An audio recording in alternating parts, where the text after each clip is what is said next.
What's up, everyone? It's your favorite marketer and podcast host. My name is Prit. I'm the author of 0 to 4 Figures, a podcaster, YouTuber, Etsy shop owner, and Skillshare Teacher. All the links are in the description box below if you'd like to check it out. On this podcast, I bring in experts to give you actionable steps on various marketing, business, and mindset strategies to help you grow the business you love. Today, I have one such expert with me, Dr. Vic Manzo. Now, let me give you a little bit of an introduction on Dr. Vic before we bring him on. Dr. Vic is a former certified pediatric chiropractor who has become a business mindset coach. He is the author of 3 books, guys. His most recent, Decoding the Matrix, which came out this past May 2022. He has a unique and diverse background that allows him to help his clients become more whole and lead a more fulfilled life through leveraging one's own minds and reframing one's mindsets. Now, Dr. Vic does this by helping his clients become aware of their limiting beliefs, habits, standards, and the stories they tell themselves. Once they are aware, then he shares how they can reframe, change, and create beliefs that support their dream life. He has helped over hundreds of entrepreneurs create their own path of what success looks like on their terms, and helped hundreds of individuals understand and realize the true power they have when it comes to creating their reality. So today's episode is all about going to be how to live holistically. And Dr. Vic, thank you so much for being on my podcast. How are we doing today? I'm doing amazing. Thanks for having me on. Yeah, so Dr. Vic, I have read your life story. It has me absolutely intrigued. Can you tell us a little bit about it? Yeah, there's a 2-part to it. So the first one is my journey to be a chiropractor. And just for everyone listening, I've never had aspirations to be a chiropractor. I never thought about being one. I wanted to be more like at least like a lawyer, but I gave up on that as soon as I found out how much I had to read. You can tell I don't like reading much. But then I looked at like being a chef, an architect, an accountant, something to where I can make good money, because I came from a blue collar family and I saw the struggles, and I did not want to have that. So I wanted to make sure I was gonna be financially set. And then I remember my dad kept pushing me into computers because he was like, hey, you're good with computers. Why don't you go into computers? And I was like, all right, why not? Let's do it. And so I've always been into health. My mom's a fitness instructor and yoga instructor. I've always seen her eat well, take supplements, and work out. And she was in great shape. If I go, she used to work at the local civic center. So when I go sometimes after playing basketball, I get to see her class right finishing up. What would I see? People working out in great shape. So I'm like, wow, that's health. All right, cool. So I programmed myself to think that was health. 19 years old, I'm playing rugby for Arizona State, and you know, a lot of conditioning, most workouts I've ever done in my entire life. But yet my health started to decline month after month. Now, I wasn't the standard college kid. I didn't eat the standard college diet. I mean, somewhat, but no, not to that level. I didn't really drink much at all either. I always had it around me all my life. I'm Italian, always around me. So it wasn't like something that, oh my goodness, I have to have this. And so I had my diet pretty decent, worked out very much often, and yet my health kept declining. And it got to a point where I was nervous because there was so many different things affecting me, to where then, you know, my mom, long story short, we're going to go to the medical doctor. When I was going to come back home, last minute, she got me to go see my old chiropractor I used to see, that she's been seeing almost born. And long story short, he changed my life. He's like, I'll help you with the symptoms. We'll get rid of that in 2 months. You'll be going back to school. You'll need chiropractic care for the rest of your life, all this stuff. And I'm like, deal, let's do it. Well, what was interesting, not only 2 months did the symptoms go away, but in 4 months, I got in the best physical shape of my life. I shredded down to 10% body fat. I don't ask me. I understand why. 8-pack now, and I've been doing the same workouts often over and over. I'm like, I just don't know how that was so possible.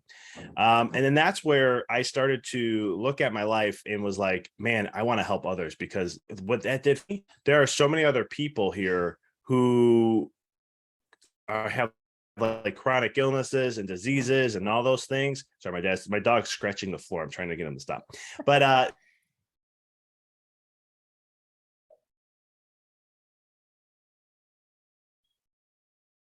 so many things. I was like, I want to be able to help people. I want to be able to help serve them. Bring my story to help with the second part, going in the mindset. I was always curious about life. At 12 years old, I told my mom I'm going to figure out this thing called life. And the reason why I said that is because I didn't like to see some people that would suffer, and then some other people wouldn't suffer. And why did some people have the kids have all these toys while some kids didn't have toys? And I was like, why does this happen? Why is it just life? Is it just the way things are, or is it a choice? And so as I got older and older, that was always in the back of my mind. And so when I got into chiropractic school, I also studied energy medicine and looked at different spiritual truths and spiritual laws and universal laws and all these different things on how life works from a healing perspective. But that also taught me how life is in general from an energy perspective. And it wasn't until I started applying my own truths 5 years into my business, because I wanted to be a successful chiropractor. So I listened to all the best chiropractors. I listened to the top entrepreneurs, the business, motivational speakers, self-help, personal development. I was downloading so much, as I was reading 80 to 120 books a year. I wanted to be successful because, again, remember, my background was I grew up with financial struggle. I didn't want to have that for myself. And what happened, though, is 5 years, I hit my financial peak, but I was unfulfilled. That was the interesting part for me, because I thought once I got to that level of money, and success and impact and helping people, I was like, I'll be on top of the world. And I wasn't. And that was a shock to me. And so you always hear people say money doesn't buy you happiness. Trust me, I've been there. It doesn't buy you happiness. And there's a point to where it does. And then after it doesn't. But it was one of these things that I said, all right, well, you know what I'm going to do is I'm going to stop spiritual truth, universal laws, quantum physics, science. I'm going to put that all together. And if I am the creator of my life, I get to choose how I want to have success. If I'm truly the creator of my life and made in the likeness needed to, is what I like to say. I'm not gonna have to sacrifice. I'm gonna have to grind and hustle. I'm gonna have to work long hours. I'm gonna be able to have that level of success and work less and all these other things like nature does, like the universe does, and like the body does. Well, in about a year, all of a sudden I was 50% less working, and about a year and a half, 50% less working in my office, making the same. I was sitting at my financial peak. And all of a sudden my health was better. My mindset was better. My relationship was better. Not that we had issues. It wasn't at the level I wanted it at. And then I started seeing the path of that. And ever since then, it was a huge change. And that's when I was like, I want to be able to help business owners and entrepreneurs, because they get the same advice: grind, hustle, sacrifice, do what they're told what to think, not but how to think. And so I was like, I want to make a change in that. Just like I wanted to make a change in healthcare. I had the same passion for healthcare, but I shifted to the mindset world. And then about 3 years ago, that's when I made the journey to say, I want to start doing business coaching. And then this year in January, I went full time into it. Oh, that's awesome. Like I told you guys, I was very intrigued with Dr. Vic's, entire life story.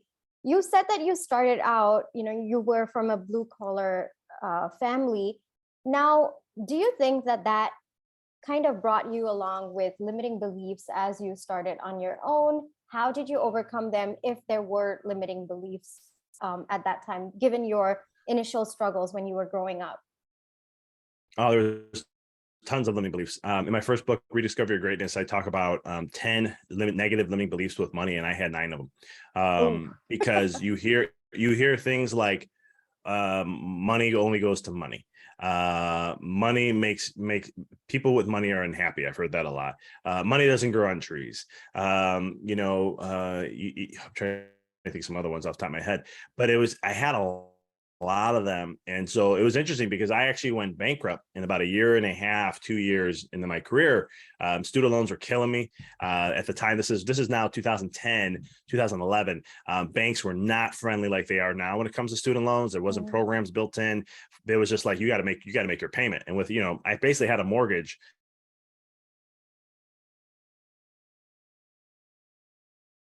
Didn't know where I always used to joke. I didn't get keys for it, but I have to make that payment regardless.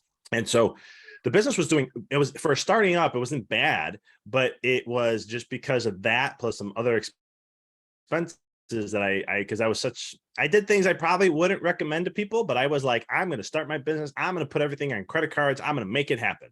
And yeah, that wasn't the wisest thing. But so after all that accumulated, I couldn't. But when I look back at my life when that happened, and that was a struggle for me, because it took me a year to make that choice. It wasn't like I just said, I'm going to do this and I'll give me a free slate. I literally had to make a choice to go, I'm either going to have to give up my business and go work for somebody, or I can let go of some of this personal stuff that I took as debt with some other things and just say, you know what? That'll give me the freedom. And then from there, I can breathe a little bit and I can possibly make this business thrive. And I'm happy I did that because it did make the business thrive. Now that I have to do that, now where I'm at in my life now, no, I didn't have to, because I understand, if I understood those negative limiting beliefs I had, I would have been able to change that. If I understood another limiting belief, which was low self-worth, not being good enough, and those come from many different factors, but one of them is I was raised Italian Roman Catholic. An Italian Roman Catholic household, there's a lot of guilt and shame that's taught very quickly. You know, I was taught to be a people pleaser. I could not express how I felt truly, because then I would have, you're going to upset someone else. Don't do that. You just keep your mouth shut, you know, and that's how I was taught. So what does that teach a kid? I'm powerless. I'm helpless. I can't share my truth. And that was a big thing for me that I had to overcome. So there was a lot of stuff in my childhood that, you know, not just from a financial standpoint, but even from there, because if I don't think I'm good enough, how am I going to create a service that someone's going to want to pay? And so it was interesting too, because in my closings and when patients, a lot of people I had a lot of patients wanting to come to my care. I didn't accept insurance at the time, but because of that vibration I held, because of that belief I had that I wasn't good enough and the negative limiting beliefs, well, guess what? Not a lot of people are signing up. Not a lot of people wanted to have me as their chiropractor, even though they enjoyed what I was saying. The vibration, I always tell people, this is the vibration is going to repel people away. And so once it took me a while to break through those and read this, work through them. I mean, there's still things I work through when it comes to like not being good enough. I mean, that's a deep core thing. I've gotten better to understand the vibration, how it feels in my body, and I know when that's showing up. And then I'm like, okay, I got you. All right, let me, and sometimes it wins. It'll get me for like maybe an hour or two. And I'm like, hey, I got to clear this out. But I've learned how to work with that now. But yeah, you have to, this is why I share a lot about, like, when it comes to money and stuff, a lot of times people focus on the doing side, and really you have to understand, if you have limiting beliefs within you, the beliefs, you have to understand the power of beliefs. I call them codes. Again, coming from a computer background, codes run a certain way. No matter, you put the input, the code's going to run, there's an output. No matter what you do, that input is going to fire up the code, and it's going to do the output, right? And you have to change the code to get a different outcome. Well, beliefs are the same way, in the essence of that. Your beliefs dictate your behaviors. They dictate your habits. And I studied behavior psychology, and it was great how to change behaviors, because I was coming out of school and I was like, let me study behavior psychology so I can learn how to change my habits and behaviors to be more successful. Well, what was interesting is when I studied it and I learned a little bit more of it, read about 5, 6, 7, 8 books on it, and it was like, all right, cool, I got this. I have an understanding of what they talk about now. And then I go and do these changes, and then 2 to 3 months down the road, the changes weren't sticking. And I was like, why am I kind of letting these go back to my old pattern? And I did this a couple of times in a row, and I was kind of like, why is this happening? And then all of a sudden I'm like, okay, I'm doing something wrong here. I'm not hitting the core. And so then I was like, let me see about beliefs. What I had to really look at actions and habits and all this stuff. And I was like, there's got to be something underlying. And that's what it was, those beliefs. Because once I changed, or I figured out what that limiting belief was, and then I changed it, because changing a belief is just saying, okay, I believe this. Now I'm going to go ahead and believe that. That's the simplicity. It doesn't happen that easy, but that's the simplicity of a belief change, because you go from limiting to an empowering. And when I did that, all of a sudden it was like, I'm going to start doing this now. And I believe that this is what I'm going to do, blah, blah, all these things. And all of a sudden it just stuck.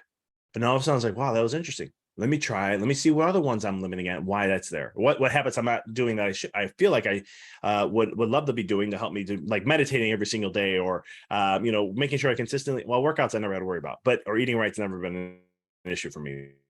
But it's that's 22 years of programming and conditioning to do that. So that's easy now. But it's other things where I was like, I don't get it, or why, time management, whatever it may be. And I was just like, wow, change the belief. All of a sudden, I didn't have to worry about the habit. So that's the, I think. And, but once I broke through those, that's where, my income started to change. That's where my whole reality, when it came from a financial standpoint, started to change, when I started to address and look at that. Oh, I absolutely love the concept of calling it codes because I'm an engineer myself and we're kind of addicted to using those concepts and applying it to life. So I absolutely like that you put in a different code and then of course you will get a different output. It's absolute logic over there. So I love that. And one of the things about your life that really intrigued me was the fact that you had it all, in terms of money, everything. How did you get to a point where you started to live holistically? Yes, you overcame your limiting beliefs, but how did you get to a point where you said, well, there are other things that are important to me? I'm going to level those up as well. How did you get to that point? Can my listeners get 3 actionable steps that you took to transform your life in that respect? Yeah. So a lot of times when I work with entrepreneurs, they always want to focus on money and business, right? And Absolutely. that was me. Again, I wanted to get to that level. I mean, I had having a low self-worth, just for your listeners to understand how that looked for me in my life is when you have a low self-worth, you need external validation because you don't believe you're good enough. But if you saw me, heard how I talked and everything, you would never thought I had it. One of my friends, who's he's my best of friends. When I eventually opened up and told him like where I was, how I am, he's like, "You are the most confident person I know." And I was like, "Yeah, that's scary because I could hide it pretty well then." And he was just like, "I don't get it." I said, "Well, I'm very confident, but there's also still these things." So limiting beliefs for me, here's a guy, 29 years old, worldwide leading physician award. I got an award every year for the first 6 years of my career. And so I thought, oh, that's important. That look how good I am as a chiropractor. And then there's, you look at the money side, and that was my main focus. But I was doing it. You can't focus just on one thing in life because there's a truth. What you do in one area of your life, you're going to do in all areas of your life. It may not be the exact same way, but from my experience and from what I've read and from what I've working with people, when I see them do something in one area of their life, like I have a client, we were working on relationship stuff, and I saw him do this in this area. All of a sudden I said, "Man, you do that in your business. Hear how it looks in your business." And he was like, "Holy cow, I didn't even see that." And so we can focus on one, but the way energy works and the way you create harmony is you got to have you got to feed everything. If you're not feeding in everything, things are going to die down. So like I said, not that I had relationship issues.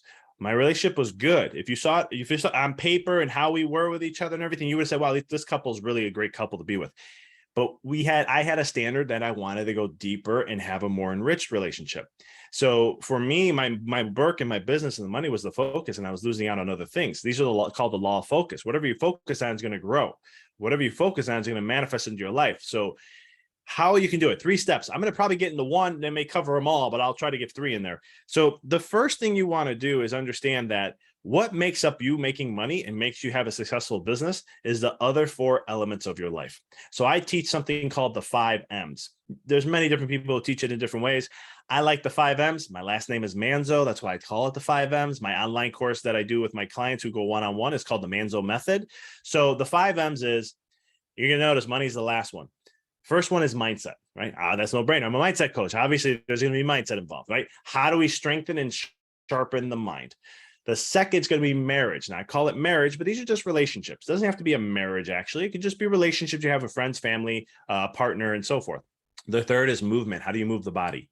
Because movement is life to the brain. You want to keep your body as young as possible so you can fulfill the missions that you want to fulfill. But there's also an energy side to that, too.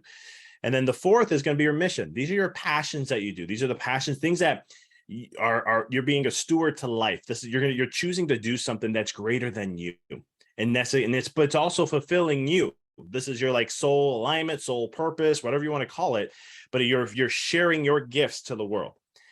If you do those 4 things right, money comes automatically. I'm living proof of it. I did it the other way, and it was a grind, right? And I burnt out all these things. Then I flipped the script and I say, you know what I'm going to do is I'm going to focus more on me. So what can you do? Actionable steps. I'm going to go. So I'll give you 4 steps where we'll go through each of those and how you can create the work-life harmony. Because a lot of times this is new thing coming out. Oh, we have to have the work-life balance. Nothing in nature is in balance in a sense. It's always in a flux. So you can't, the word balance doesn't really work. The body's never in balance. Some people say, oh, it's homeostasis. The body's never in balance. Homeostasis is a goal to try to get to a certain point. But in reality, the body's always constantly adapting. Every input that's coming in, right? The body has to adapt to that information. It goes to the brain sends responses. So it's constantly adapting at every single moment. If this room that I'm in gets cold, my brain, the skin temperature, the skin receptors on my skin are going to pick up on temperature changes, and then it's going to start moving circulation and so forth, so it can keep it balanced. Keep adapting. So everything's an adapting process. So when you look at your life, then mindset, what do you do to challenge your mind? How do you help refocus yourself? How do you help you stay centered, keeping your energy in a centered place, right? This can be meditation, breathwork, journaling, gratitude writing. This can be going into a 39-degree cold plunge. This is what I do daily. It can be taking cold showers. It can be anything that makes your mind stretch. Okay. Sometimes, like when I was telling a coach of mine 5 years ago, I'm like, I'm going to get a cold plunge, or I'm going to take an ice bath almost every day, and I'm just going to do it. And I was just like, and when I thought about it, I was like, oh, I don't want to do that. I don't like the cold. I plunge every day, but I do not like the cold. I want to be very clear with that. But I do that because it makes my mind stretch. It helps me be more resilient to stress. It allows me to stay more focused and centered. When I can do those things, when I can stay more focused, I can create more of the life I want. So choosing something, and you do it every day, just commit to one thing and do it every day. That's the thing. That's step number one. Choose one thing and just commit to that. So that's a mindset perspective. Marriage. How can you improve your relationships? Show appreciation and honor to the person that you're with every single day if you can. If you can't do every single day, do 3 times a week. If you can't do 3 times a week, do once a week. Start somewhere, right? I used to write a letter. I used to do a video once in a while. I used to do a text message. And then eventually I did, okay, I'm going to do this every day. And I would text message my wife every day, telling her the one thing I love about her that day. And, or you have weekly date nights. We do weekly date nights, and then we do a special date night. So on once a month, we do a date night where we'll go to a little bit of a nice, my wife likes to go out to eat. She made it very easy for me. When we first went on a date, or a couple dates in, I was like, so what do you like doing? She's like, I just love going to restaurants. And I was like, is there anything else you'd like to do? She's like, there's other things, but restaurants, she goes, I love food, and I love having good food, and I just love going to nice restaurants. So I looked and I go, this is going to be easy for me. There's not a lot of planning I have to do. So that's kind of what we do. But, and it's one of those things but we have one night where we dress up a little bit, and it could be the same places we go to. It's just we dress up and make it a little bit nicer. And but one time I did it where every date night I took a photo, and then I would write about what that meant to me that night, how much just something like that. And I did that for a whole year. And then for Christmas, I made a book, and I put that in there. And so doing these kind of things, you see how I'm putting energy into my relationship? Do you think the relationship grew when I did that? Absolutely. So there's that component. Then you focus on, how can I get my body to be better and stronger? You don't have to go do some crazy workout or anything. You can walk every day. Commit to 10,000 steps a day. Well, 10,000 steps. Or, commit to something that you can keep your body moving. Because the element of all this, those are 3. Then you got the mission, which is what are your gifts? And this is the hard one for people, because I always go like, what's your gifts that you want to share upon the world? What would you do for free? What will light you up? That you would like. For me, I only get into things that I am 100% passionate. I'm excited to do. It's inspirational to me. What that means is, when I do this, like even being on podcasts, I like to speak, as you can tell, but being on, like, when I'm able to speak and share what I'm passionate about, I get lit up. And I don't need coffee. I don't need anything. This will just light me up. So what are those things that you do, and start doing them? You can see now, you can see the energy of my voice just changing as you go through that. Now, when you do those 4, your vibe's high. You're loving life now, because what are you doing is you're creating adaptability. There are times you're going to put more energy into your relationship. There are times you're going to put more energy into your mindset. That's adapting. But at the same token, you're always constantly building this in. So I said, first step is you got to choose something and do it small increments at a time. Get it into a pattern, build it into your neurology to be used to that. Once you start to do that, it becomes a habit, and then you build on the next thing. The second thing is, and I lost my train of thought, but it'll come back, is when you're looking at everything, trading habits, this and that, something about that. Oh man, I hate when this happens. Maybe not meant to be talking about right now, but the other thing you want to look at then is, how do we looked at the small increments, understand that that's something that I do. I have it all mapped out on my schedule, so I don't have to think. See, this is a little bit like effortless action. Because what it is once a week or sometimes a month, I'll map out, it's usually once a week on Sundays. Always goes that way. Half the time it doesn't. Just being true, just being honest. But what happened is I planned it. So that way I already created an environment for success. Do I execute? Yeah, like 98% of the time it works out. So I'm getting it done. So notice I said my schedule doesn't always work out the way I want it to, but 98% execution, that's beautiful. So it still works out. It just, I had to move things around or something to have that's nice and easy to do. And then I don't know if there was a third one, but I'll leave it at that for now. Wow, that's just amazing stuff. Honestly, the 5 M's, I really like how you shifted the focus from money being the first to money at the end. And I think that that's really how we should look at life as well. And I'm pretty sure that my audience has gained so many amazing tips from you, Dr. Vic. Now, if my audience wants to find you, I'm pretty sure they will just Google Dr. Vic Manzo or Manzo Method. But tell us from yourself, how can they find you if they need more help? Yeah, the easiest way to find me is my website. That's my hub for everything. So it's empoweryourreality.com. If this resonated with you, you're a business owner, entrepreneur, and you like what I'm talking about, I do a free one-on-one coaching call just to connect, find your challenges, pain points, or what dream life you want to have. And I'll give you a couple actionable steps at the end of it. I'm here to serve. And then if I know I can help, I'll share how I can do that. I have free resources on there, my podcast, you get, and some free resources. I got a free book on the power of visualization. And then on the bottom left, I'm on social media. So if you want to follow me on social media, I post often, probably like 5-6 days a week. I'll share some tips or concepts I'm sharing, kind of what I'm sharing here. It's usually mindset, spirituality, and then like business stuff, or just business kind like stuff. But it's on Facebook, Instagram, TikTok, and LinkedIn. So those are the areas I play. I'm going to put all of those links in the description box below. So please feel free to reach out to Dr. Vic. Tell him something that you liked about this episode if you want. And I look forward to all of you guys connecting with him on different platforms. Thank you guys so much for listening all the way up until here. I will catch you guys in my next episode. Bye-bye.